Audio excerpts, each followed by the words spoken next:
can't I? If he can do it, why can't I? I want you to pay attention to this man tonight. What he's done for himself, for others, and what his future will be. Because he just turned 21 a couple of months ago. I was there the day he turned 21. He wasn't there that evening. I have no idea where he was. I have this feeling he was out on the town that night. None of you would ever do that, though, at this good Jesuit school. But he's back there at one of them eastern, schools up there in Boston. This is a wonderful, fine young man. This is a young man who had a problem when he was young. A lot of us roll over when we have problems. A lot of us say, oh, gee, life is terrible. Life is tough. Oh, my God. Oh, isn't it awful? Well, I guess I'll never be able to accomplish something. And we use it as an excuse. You use it as an excuse. He's almost, and you'll notice up here, he's almost solved his physical problems totally, as far as outward appearances. He'll never have them solved. It's supposed to be degenerative. I don't think he's degenerating. I think he's going up. He may be a degenerate, but I don't think he's degenerating, right? Oh, he didn't like that one, right? Gotcha, baby. Anyway, he went out at 18 and raised the money to form a foundation and try and help others that have the disease that he has. And I'll tell you a funny little story. He helped me. I'm a lot younger than he is, and the actual disease he has, I couldn't name for anything. It's 12 miles long, and I haven't a clue what it's called. But I have a form of arthritis, which is what he has. And I was having real trouble with my legs, and I was having trouble walking up and down stairs and difficulty like that. And I'm chatting him back, he's telling me, do this, do that, and then check my website out and do this, and I go to my doctor. And I'm telling my doctor what I need.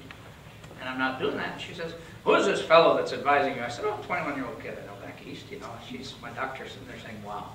So, come on down, my friend. Seth, get up here.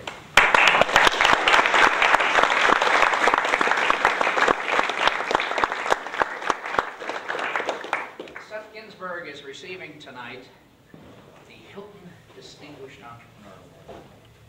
And what we do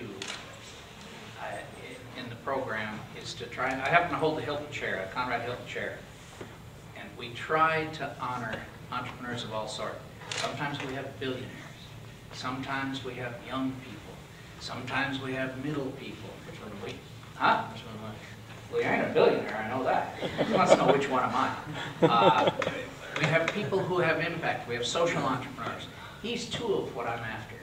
He's a social entrepreneur in that he has formed his business to do good.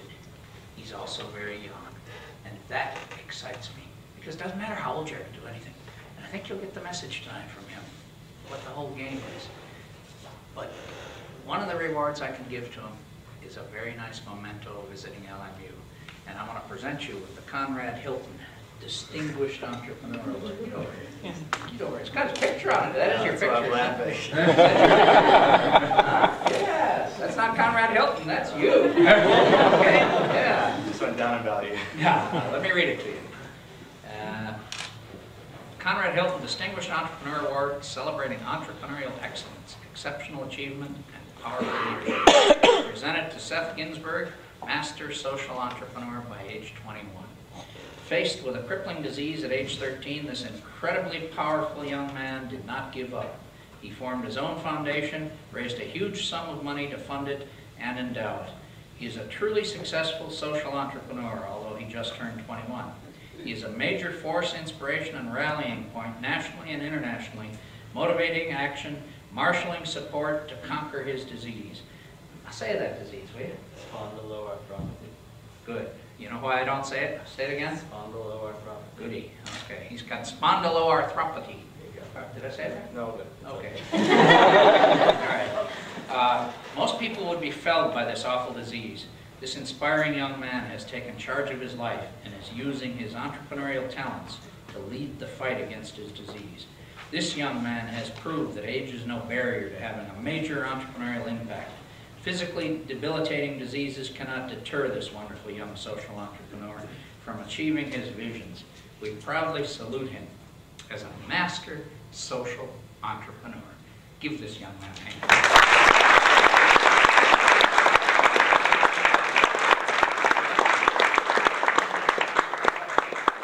Hang on a second, this is Hollywood time. Okay. Relax the whole damn place? Yep. Jeez.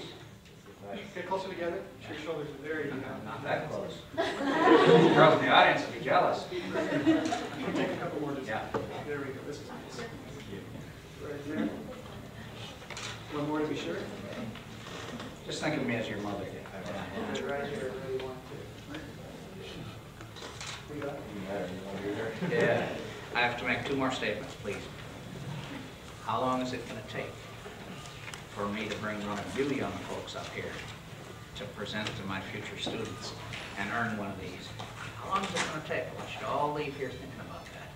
Second question I have to ask, I'm sorry, it's mean and nasty, but to all you young folks, and maybe some of you older folks in the audience too, I must say, so what the hell did you do by the time you were 21? Okay? Enough said. Let's let Seth have his little presentation. And this is going to be up here for you, Seth. Good, I can straighten out. You go ahead and start. Well, I put it all order. I guess let me start by getting some of this before I lose another pound of sweat. By the way, to make his dean happy, he's a 21-year-old senior about to graduate at Babson University in Boston. Babson College. Babson College. Yeah, they make me say that. It's part of the rules here. Anyway, wow. Good evening, everyone. Thanks for coming. My name is Seth, and I feel like we should just sit and look, and that's I have nothing to say. Like literally, I'm quite speechless. And He'll be mad at me tomorrow when he flies out, though, and has to carry that on the plane.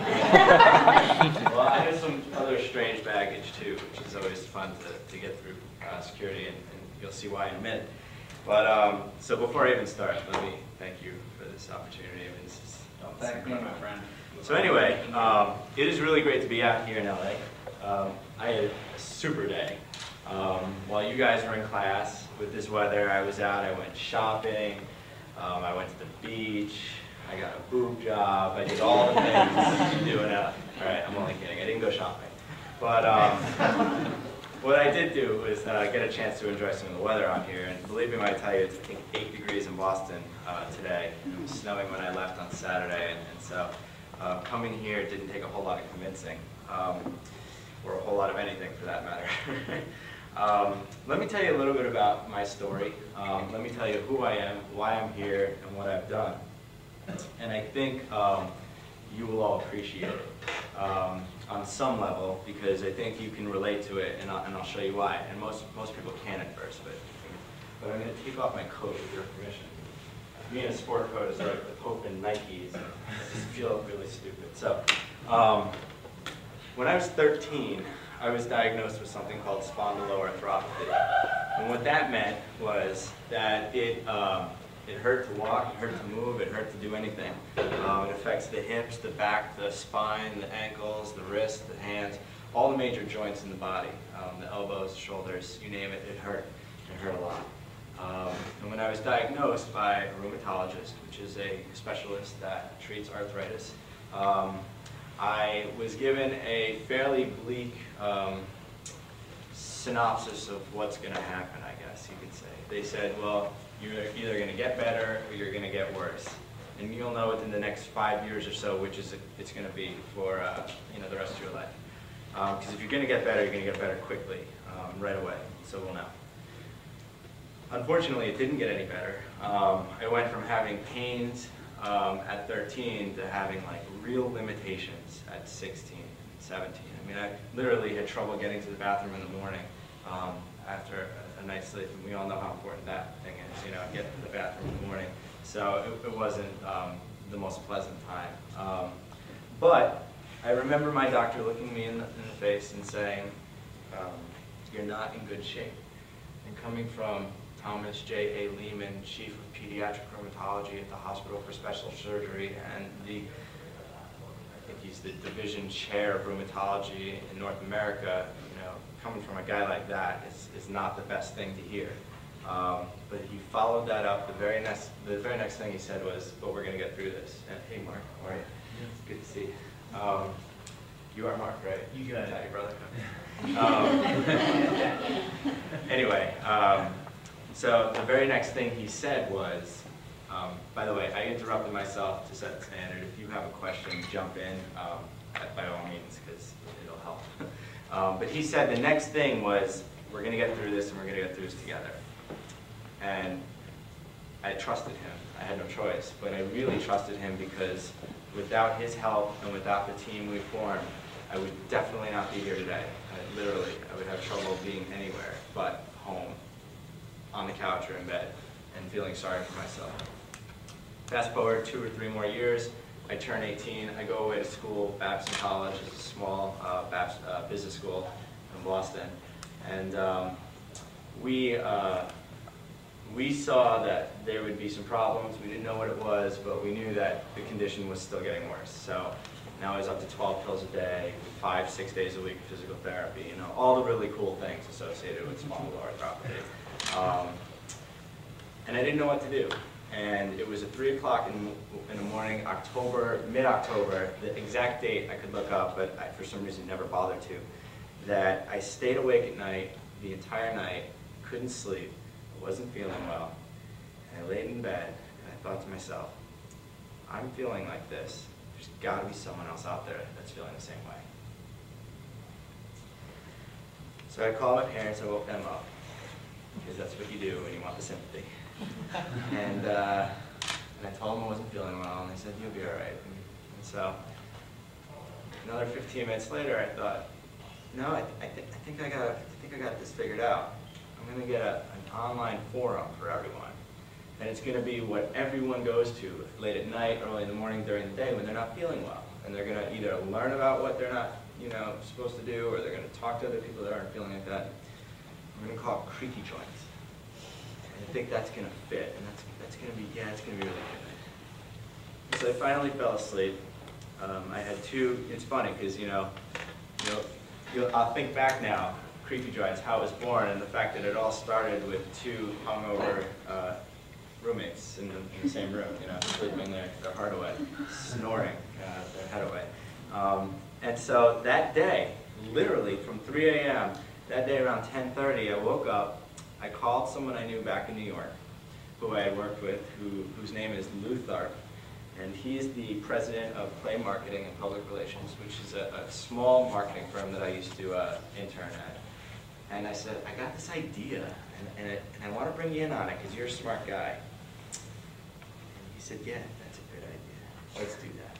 So think back, 99, this is when, if you were a really cool, sharp person, you had a .com, so naturally mine was born. And we decided to go into business together. The deal was, I said, what's it going to take to get this going off the ground, literally? He said, about $500,000. You're going to need, he broke it down, the budget for creation of the web, the staff, the support, the PR, and this and that. And I said, okay, all right, I'll call you when I have that money, because I'm going to go get it. And then he called me back an hour later and said, stop, don't even look for the money. It's coming for me. I want in on this, and I want in on this now. So either we're going to partner, split the company, you and me, and then we'll wipe all these costs away, or you can actually go out and get the funding, and you can hire me to do the work for you. So, to make a long story short, we partnered, and that was the beginning of Creaky Joints. Cool, right? Not really. Okay.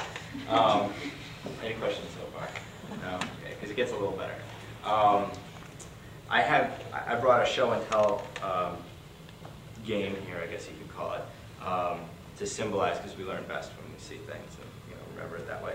So to symbolize my pain, can anyone think of what I chose to show you all that might do the trick? I used to have a femur that broke yesterday, and I'm really upset because it's starting to leak. It's miserable. So I replaced it with this, which is the first installment of my show and tell to represent the sharp pain of a condition like spondyloarthropathy. Incidentally, the femur started to break as I was doing a presentation at Fresno earlier in the week, and broke my heart, and so I won't talk about that anymore. Point is, now we're at a junction where we don't know what to do because I'm still getting sicker. I have this goal, and it's to help people. And here, I think, is where the penny dropped, because I went into business to help people. And Lou went into business to help me help people because he understood the value that was there. But we didn't make that connection yet. And the website was an immediate success. I mean, we were on TV in every city in the country, on every network, literally 2 weeks after we launched the site. I mean, this was like cool stuff. Because when you think about it, 18-year-old with arthritis is rare to begin with, starting a company and this and that. And so it caught on really quickly. Pretty soon I started to get 300, 400 emails a day from people all over the world asking us questions, getting into the game, and really wanting to be a part of our organization. But there was this disconnect there because there wasn't anything necessarily helping anybody yet. So we needed to expand, we needed to grow, I needed to feel better about myself waking up in the morning and knowing that this is going to help people. So we went offline. We had to. First of all, every other .com went out of business by this point. And so if we were going to stay around, we were going to get smart, and that's what we did. And the first thing we did to get smart is incorporate other smarter people. We built a team. You can't go through life without teammates. It's just a fact. And, how many successful people? Does anyone here know who Bill Gates is? Yeah. Does anyone know what he did? Started Microsoft. Can you name the other 7 people that founded Microsoft with him? They exist. They're out there. They're also very wealthy. But the point is that everyone thinks Bill Gates started Microsoft and is responsible, but there are 7 other guys that make my Windows crash every day, and it's a team game. And I'm pretty sure if Bill Gates could get his ego through the door here, at some point he would tell you that that's true in some capacity. So we brought people on. We brought experts. We brought other people with arthritis. We brought people with specialties in all different areas. And pretty soon they started to get into the game. And we took our program offline. We founded something called the A Games, or Arthritis Games. And our objective was to reach everyone who had arthritis, who needed to exercise but didn't know how, didn't know where, and didn't know why they should. And these A Games were water-based aquatic exercise programs that were day-long workshops held in major cities all over the country. We actually have one coming up in LA in 2 months. I'm sure you're all very interested in. But they're primarily geared towards seniors, because seniors obviously are the #1 group with arthritis. If you're 70, you have a 70% chance, 80%, 80%, 90% chance of getting arthritis. And if you're 100, whatever, at that point, does it really matter? So you should care more about other drugs than Celebrex, but I won't say which one. Okay, Viagra. Anyway, so we took our A Games offline because this is where the value was. We were changing lives. That's what we decided to do. That's what we went in business to do. And finally, that first A Games we held in Birmingham, Alabama, it's October 2000. The governor of Alabama declared a Creepy Joints Day that day. I mean, it was that big a deal. And we changed lives. And it was the most phenomenal day I think I've had so far, the first one. I mean, we've had many, many more of those since then, and they're all really great. But once we made that leap, once we made that connection, we knew that we were in business to help people. So I guess the lesson so far is you don't go into business to make $1 million. It's just not how it's going to happen. I mean, we're very well off. We're doing really, really, really, really, really, really well, and that's a great thing. But it's not what it's all about for us. If you knew how much money I made, you'd be either really surprised or really impressed, or probably both. And so it's on this end, the lower end of what you would think. So it's not about the money. Does anyone here want to know the 2 surefire ways of getting rich? Because someone in my, I guess, income tax bracket knows the answer to this. I actually have the 2 guaranteed ways of getting rich. Everyone business students? No art majors here or anything? Bag on. No one has a sense of humor tonight. I guess it's late already for you all. So here's 2 reasons, or 2 ways I guarantee you will get rich. Number 1, get very good at playing a sport. Number 2, date a very rich person. Those are your only 2 ways of waking up in the morning with the intentions of getting rich. The 3rd way, the path I chose indirectly by default, was change the way people feel. Change the way people feel about themselves, feel about their condition. You know what? The money will come. And it has, in every major way possible. So how do we make money? I'm sure a lot of you people are wondering. Major pharmaceutical companies sponsor our programs. Obviously, they want access to our market. We have a little over 10,000 members. The website alone gets about 150 to 170,000 hits a month. We're on TV just about every week in some city. So for the drug company to throw their brand name, Mobix, Celebrex, Vioxx, I'm sure we've all heard one of those, or not all of them. For them to get their brand name on my hat that we're wearing, or on the pens that we give out, costs them an arm and a leg, so to speak. So that's our revenue model. It's a revenue model that's in place for us to maintain profit, but also to stay in business, I guess is really the point. The bigger we grow, the more people we help. It's that simple. We grew big enough, quick enough, that we opened an office in Geneva, Switzerland this past year. So now we're reaching the European market. We're doing a whole different, are there any Europeans here? Damn it. Where are you from? I'm from Alaska. Okay, cool. Cool. Italy? Italy? Yes. Excellent. Anyone from the UK? Good. Excellent. Germany? German? No? Well, we're going to be in all your markets in the next 6 months, doing different programs. And as you know, obviously the culture is a whole lot different there. So we've taken our irreverence and our approach to arthritis and changed it up a lot. And I'm not talking about translating the website into all the languages. I mean, that's the easy part. Learning how to connect with people the way we have is slightly more difficult. Item number 2 on the show, I guess you can call it, is this. Does anyone know what this would symbolize? What? It's a juggling act. My juggling act? This specifically, though, represents my club, which is really what it is, but it also represents the club or the team that I'm a part of. I can't take responsibility for 10% of what we do at this point. Sure, I had the vision, I had the dream, I had the reason to start this company, but where we are today, I mean, I couldn't even tell you where Geneva, Switzerland would be on a map, so for us to get there, let alone have an office there, obviously is the responsibility of a whole lot of other people. But recognizing this, the importance of this, I think, is critical for any successful entrepreneur, any successful company. And the fact that I'm only 21 years old, I guess, many people ask me, well, what's that like? How do you deal with that? It just means I get away with a lot. And I can say what I want, when I want, where I want. When I graduate school in the spring, I guess I'll be up the so-called creek because I won't have a good excuse anymore. There's only so far charm can get in this world. So that's my second item. And I may or may not juggle these things. I'm not sure. I told you, this femur breaking threw off my whole act because now I don't have a third, I didn't bring a third thing to juggle. So are there any questions so far? No? Yes? How do you What's your name? Eli. Eli? How do you convince other smart people to partner up with you to help them big teams start? Okay. Any other questions? Where do you start off with any capital to begin with? There's something that is contagious about a good idea.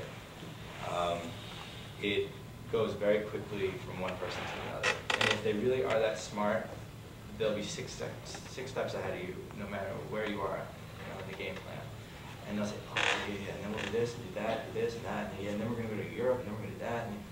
And so the convincing is the easy part. It's working with the smart people that's tough sometimes, because often they want their point of view to be the one that we implement at some point. But meeting the smart people happens today. You'd be surprised. It's one of the smartest guys that work for us is 16. He's a high school junior. And he's brilliant. Ian Capoletti. This kid is a superstar, and we own him. And he is one of the smartest guys in our organization, and we talk to him every day about what we're doing. And so, smart people come in all shapes and sizes. Some talk a lot, some don't talk a lot. Introverted, extroverted. So, finding the smart people takes a smart person. And so I guess that's the long answer to a very short question.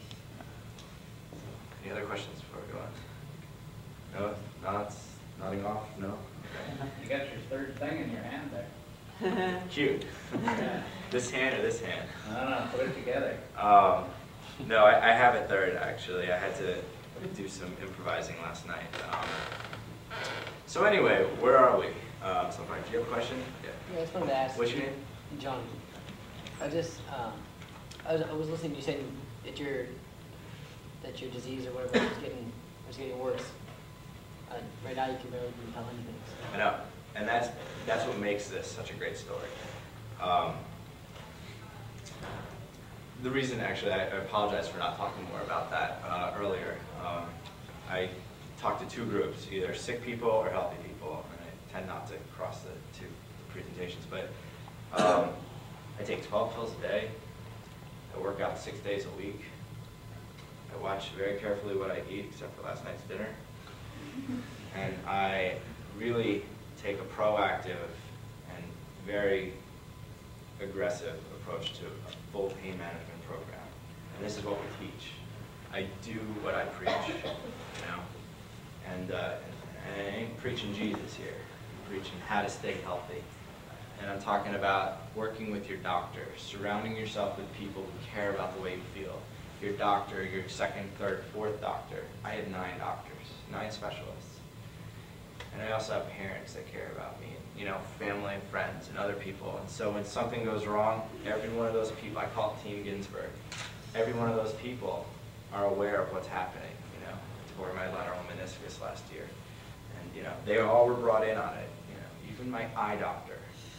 And why do I need an eye doctor if I don't wear glasses? Because people with arthritis have something like a 99.9% chance of having eye problems. There's a major association.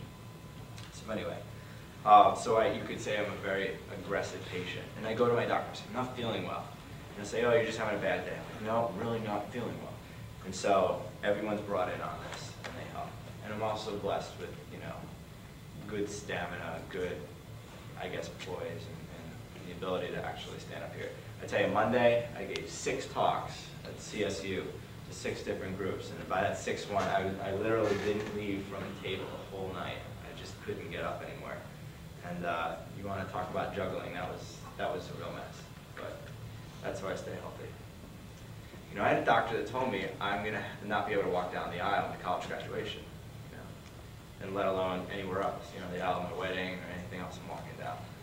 Anything but my funeral, I guess. So, see, it's like, everything I say, it's just, there you go. That was really, really tough. And so, sure, I cry about it all the time. I have terrible days. I almost slipped there. I have really bad days, and when I do, it's miserable. It's a miserable, miserable time.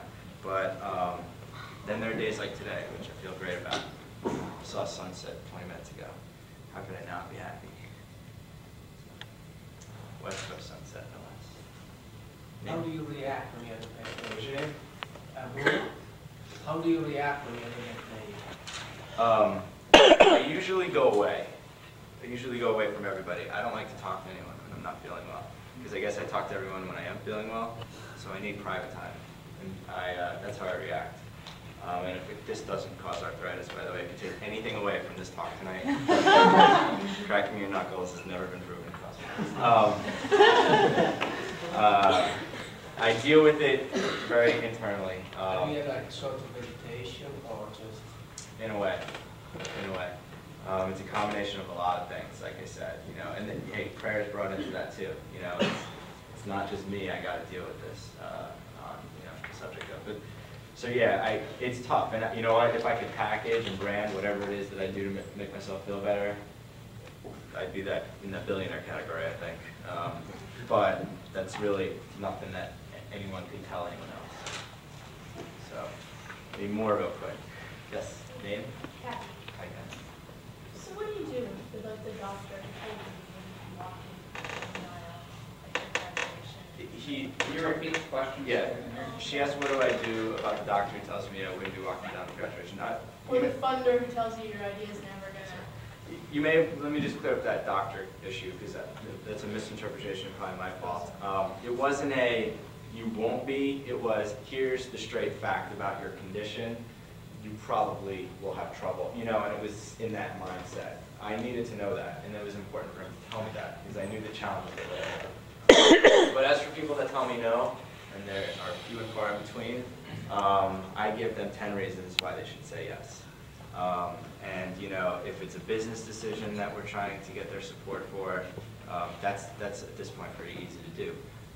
If it's, you know, people that want to cooperate with us and you know, have trouble with, you know, some of the language we use on the website or some of the things we talk about during our programs, we address those. Everyone associated with us feels better about themselves in 1 or 100 different ways, always, and that's our policy. You know, for example, this is a perfect example actually. We give out shirts like these at the end of all of our events to everyone. And we were in Memphis, Tennessee about a year ago. What? Not tonight. Yeah, I know. If you guys, if anyone has arthritis, I could definitely get you some. But I got a pen though. No. We give out shirts to everyone. And we were in Memphis, Tennessee, and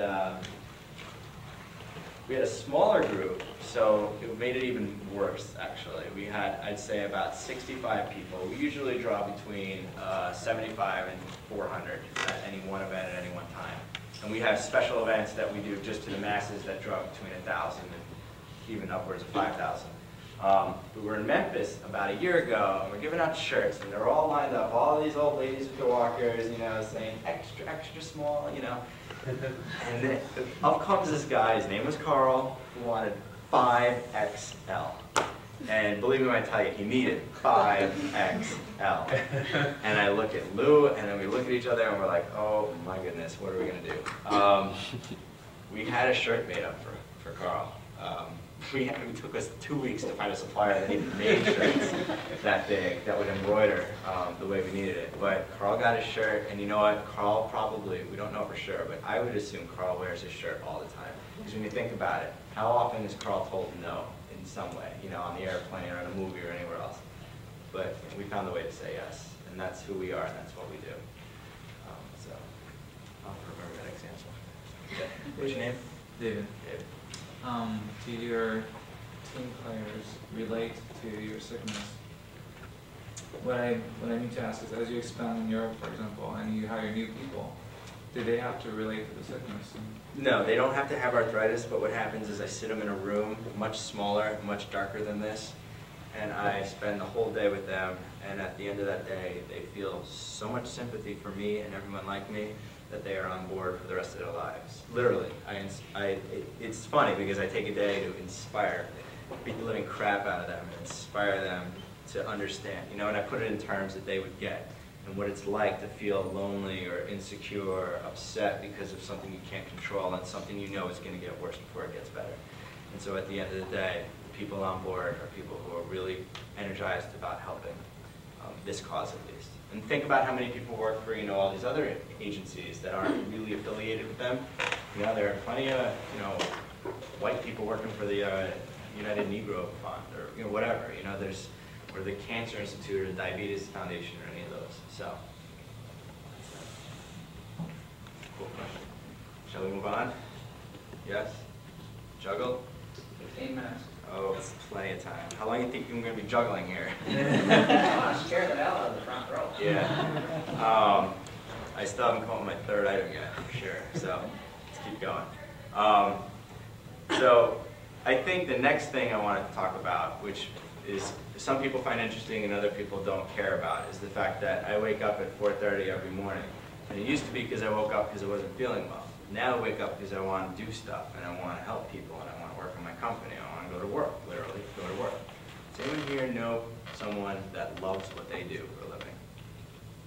Yeah? Does anyone here know someone that hates what they do for a living? Exactly.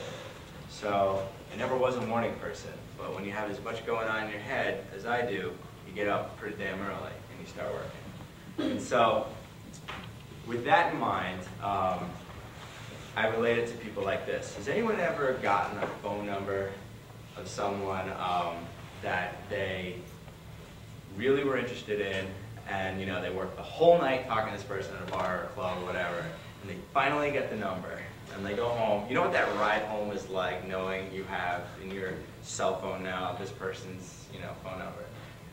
I don't think this carries over well to the screen name, or you know, that loses a little bit there in translation. But if you get the phone number, you know how excited you are about it, and then 2 days later, or whatever law you subscribe to, whatever it may be, when you actually call this person or are called by this person, that excitement that gets rejuvenated within you, and then when you see this person, if you do see this person, you know how excited and nervous you are, and how you know you can't even like think straight, let alone sleep at night the day before, you know, this date. I mean, you know what you want to happen, but you know you're not sure if that's going to actually happen, and so. Catholic Jesuit school. You know, the Fresno talk was a lot more explicit. So, it was also the high school kids at one point, so that was cute. The point is that there is a kinetic energy inside of all of us, and you know, it may take something like creaky joints to excite that energy, to get it moving, to get it working. It might take something as simple as, you know, someone's phone number. That'll do it too. And there's 100 other things. We all have that inside of us, you know. And I tell the people, you know, do what you love. Like, why wouldn't you? Who would want to go to work 5 days a week, 40 hours a week, doing something they don't like? If it's paintball you're into, or R&B music you like to listen to, or skateboarding you like to do, or I guess surfing out here, which is cool, but whatever. You know, do what you love. Bring that into your life. Anyone here ever heard of a guy named Burton? Mr. Burton? Maybe vaguely familiar, heard the name before. Here's a guy that was one of the coolest snowboarders in Onville, Vermont, Stratton Mountain, a somewhat small little ski slope. And he decided he was going to snowboard. And you know what? Now he's the largest, most successful manufacturer of snowboards ever, and they're pretty cool. Those are great snowboards. And Mr. Burton had no intention. I've met him. He is, you know, he's fallen a couple times. But you know what? He's a really cool guy. He loves what he does, and he didn't start the business to get rich. Now he's rich beyond his wildest belief. And he could buy Stratton Mountain if he wanted to. I wouldn't be surprised if he hasn't already. So I like to use him as an example because I know he just jumped right in there and started snowboarding and got really good at it and decided he thinks he could change the way people snowboard. And he's done it, you know, with the straps and his boards and everything else about it. Which brings me to my third and final item. Can anyone tell me what this is? No, literally, can anyone tell me what this is? I don't really know what it is. Okay, we don't have these in New York or Boston. What are they? Delicious. Pomegranate. Yes, that's what this is. Has anyone had one of these? No. Yeah? Okay. Would you be really impressed if I could juggle the knife, the club, and eat this at the same time? Peeling it and deep-hitting it and everything? Yeah? Well, since I've never had one before, I don't think now's the time to try it. But I will say this about the excitement portion of the presentation. I've literally, swear to you, never done this before. I don't know how this thing's going to fly, and hopefully it'll fly better than my femur did. So any other questions before we go on? Yes, name. Stephanie. Hi, Stephanie. It's not a question, it's a comment. My dad passed away about a year and a half ago. He's 86, and he had ankylosing spondylitis arthritis. Did you look like this? No, Really? because he had it from childhood. It's Okay. a rare form of childhood arthritis. Uh-huh. When people are sick all their lives, they have to learn how to deal with it, as opposed to people who become sick when they're elderly. But I mentioned that to say he was a great dad, but he was told, his parents were told he would never reach adulthood. He was told he would never have children, he would never reach 40. You know, there were dire predictions, and there was very little the medical community could do except study him and try to learn, because there wasn't a lot of information. My dad died at 86, so he passed all the age limits that had been set for him, and he was a grandfather. So you not only have children, you have grandchildren. But your story is telling me that someone else who might have a disease like that, it has a better prospect now and has the ability to talk to other people who have a similar illness. So the prospect is much better than it was, 87 years ago. And that's wonderful news. That's good. I'm saddened and happy to hear that at the same time. My brother has ankylosing spondylitis, so it clearly runs in the family.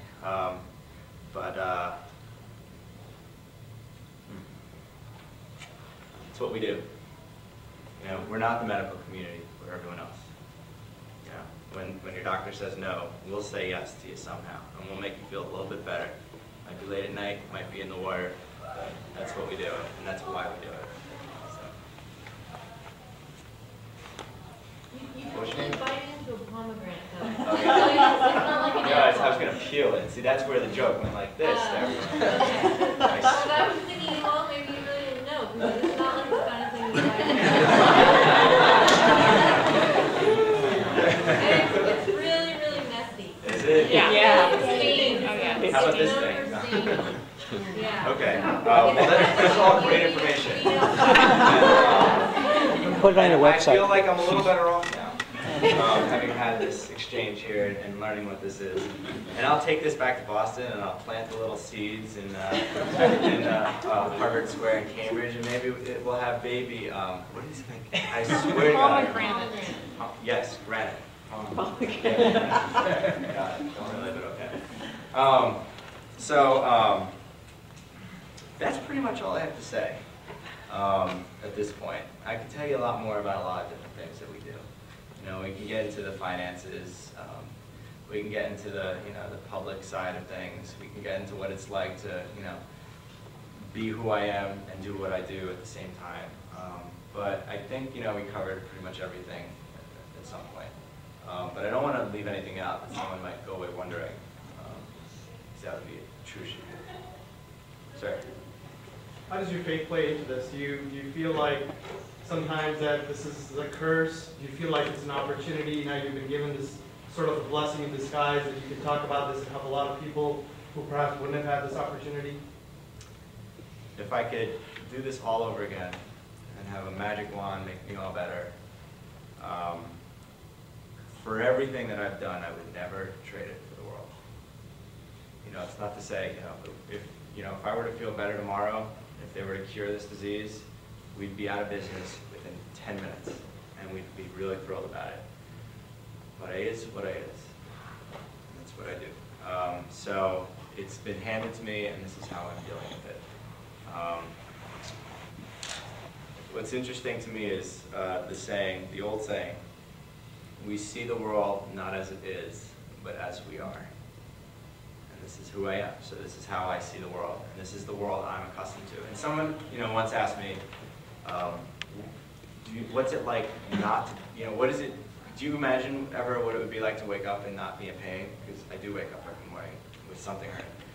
And no, the answer, I don't remember what it's like not to wake up in the morning and feel nothing. And so, I guess when I do wake up and feel nothing, I have my obituary next to me, because, at that point, compared to what is what I say? How would I know? So, it is.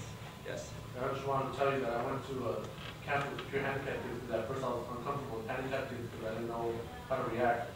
But after spending 2 weeks with them, I knew ahead of time I would learn something, I just didn't know what. And when I got out there, I learned that they learned to deal with it, cope with it. They have no problem with it. Actually, that's how they know their life, like you just said. And they just want people to treat them as normal as possible. They don't want to be treated specially or anything. They just said, have fun with me. I've already dealt with it. Now, you should just not even think about it. And one of the kids who had cerebral palsy, somehow through communication, he told somebody, they asked him, if you could, kill yourself, would you? He said, no, because I know no other life. He said, this is my life, this is what I'm used to. Yep, exactly. And so, it's how it is. So, good. Well, all right, I should wrap up. What? 5 minutes. Sir, oh, okay. Name, Sir, I'm not question? sir. Yeah, so okay. I just have a quick question. I was just wondering what your title or your role is. King. Could you- Well, we don't do roles in the company. Like I said, we have 7 full-time employees in our New York office. We have 4 interns. You know, there's 11 of us. It's 11, right? Yeah. And we're all who we are. I answer the phone just as often as the interns do. And for us, it's just everyone has a good idea. Like I was saying, Ian is just as smart as I am, you know. And so for me to call myself president, for him to be intern is so degrading. I could never do it.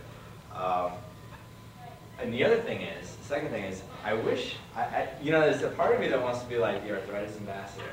I don't know why, I just think that that would sound really neat, like on like a cover of a book or something one day, but apparently that's just entirely too far-fetched for this world. So, but that's sort of how I think of what we do. We all are arthritis ambassadors. So, but yes, I make more than everyone else. That's where you're going. Anything else? No.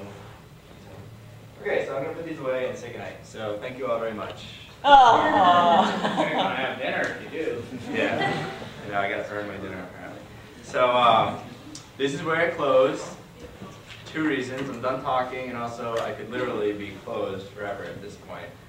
So I hedge my bets here and say goodnight and goodbye one last time to everyone in the event of anything terrible happening.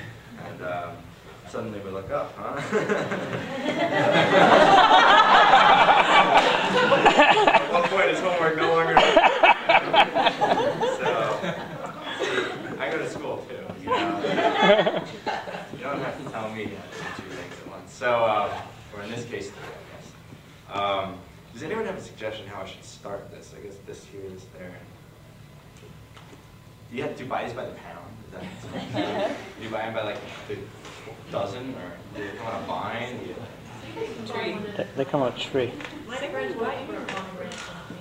Really? Yeah, they make pomegranates. Cool. All right.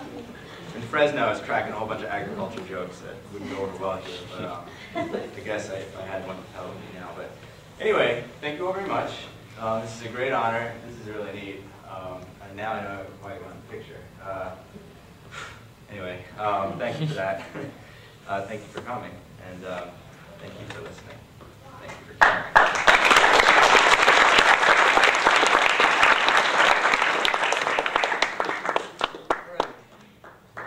Here we go.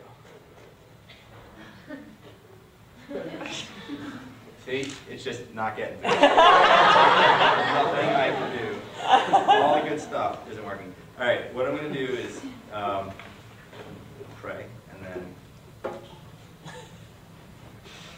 I had a girl 2 weeks ago at a presentation. She was sitting in front row at the right where you are, flipping out. I mean, she was like curling in fear. And she made me so nervous because every time I would go to juggle, she would just do this. I started sweating. Sure enough, the knife came flying out of my hand and landed in this, like, you know, it kind of went down here because it didn't have a chance to get up in the air. And so I like to tell that story. So I don't think it'll happen. You got this thing, which is good. It's on top of people before, but here we go. Literally, here we go. You ready? Yes, okay. No more questions? Nothing? Have I instilled fear into you anyway? No? You're not sweating a little bit? Good. I feel like this. All right, here we go. Hey, if I drop this, will you catch it? All right, shut up and juggle, Seth. Here we go. Okay. Here is where we get interesting. Because what I'm going to do is ask you all one simple question, and I require your complete honesty. By a show of applause, please tell me if you are following the fruit that I am juggling now with your eye.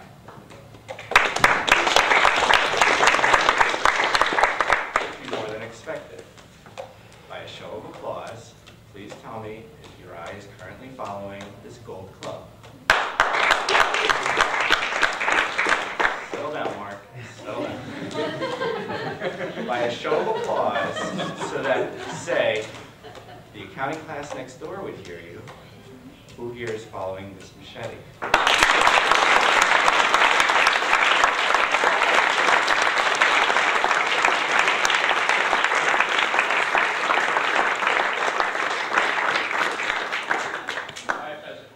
You missed one. Oh. I never took my eyes off of you.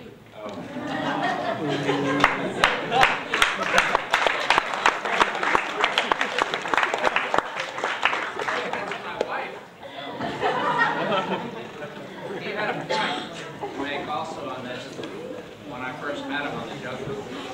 That's kind of what his life is like, is juggling all these different things, his disease, the business, the school, everything like that. Are you guys in the same position? You're juggling a lot of stuff. Maybe you don't have a disease, but you certainly have school, you have problems, you have jobs, everything else.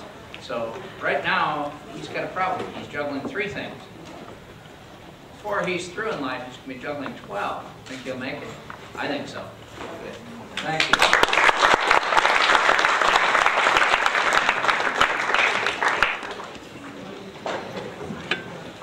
Thanks for coming, guys.